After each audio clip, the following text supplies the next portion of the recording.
फैसला नहीं मानेंगे। 9 जजेस से शुरू होने वाला बेंच 3 जजेस तक पहुंच चुका है। फवाद चौधरी बोले कि किसी में जुर्रत नहीं कि सुप्रीम कोर्ट के फैसले पर अमल ना करे। मरियम औरंगजेब ने तो कोई इलेक्शन ही नहीं लड़ा। कोर्ट में नून लीग के संजीदा लोग पेश हों।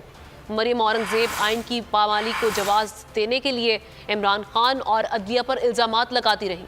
फवाद चौधरी ने जवाब दिया कि सुप्रीम कोर्ट ने वाजे किया है कि इंतखाबात तो होने हैं। अदालत ने सियासी जमातों को कोड ऑफ कंडक्ट तय करने का कहा है।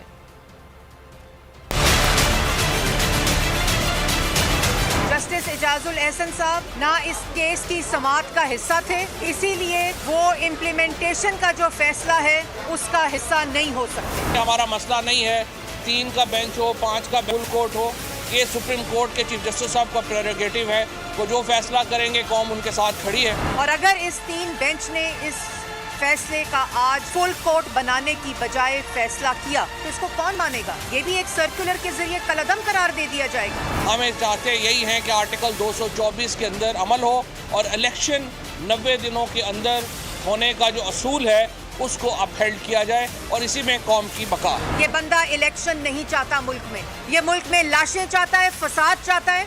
अगर ये इलेक्शन चाहता होता तो ये इस्तीफा क्यों देता? हुकूमत आर्टिकल 187 के तहत 190 के तहत मुकम्मल तौर के ऊपर आइन में ये बाउंड है कि सुप्रीम कोर्ट के हुक्म के ऊपर अमल दरामद हो और जो हुकूमत अमल दरामद नहीं करेगी वो घर जाएगी, नई हुकूमत आएगी वो अमल दरामद करेगी।